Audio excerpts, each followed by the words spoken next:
ကောင်းမြတ်သောစိတ်ဓာတ်နဲ့မေတ္တာပွားဝေ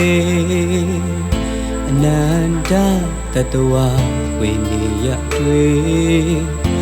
ကိုရောစိတ်ပါအန္တရာယ်ခတ်တဲ့ကင်းငယ်ချမ်းသာစေ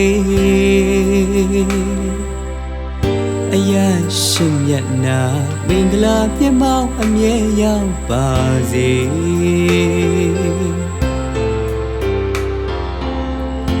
ကောင်းမြတ်သော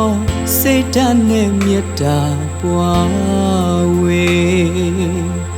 အနန္တတတဝဝိနေယတွေကိုရောစိတ်ပါအန္တရာယ်ခတ်တဲ့ကင်းငယ်ချမ်းသာစေအယရှင်မြတ်နာမင်္ဂလာမြတ်မောင်အမြဲရောက်ပါစေ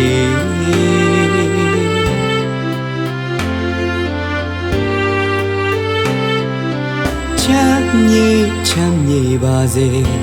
ချမ်းမြေပါစေဖေလဲ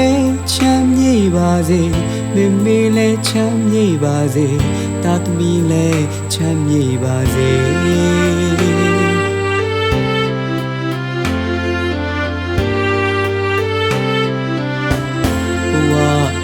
တို့တွေမှာငိုချစ်ရှိပြ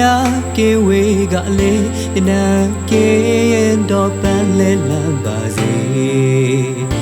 နာမွေတော့ပန်းလဲလမ်းပါစေအနီးဝဲနေမြေစင်တို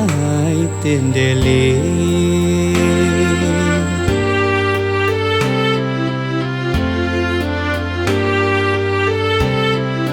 ချမ်းမြေပါစေချမ်းမြေပါစေ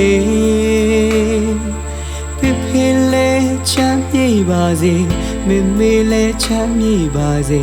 တာသမီလဲချမ်းမြေပါစေ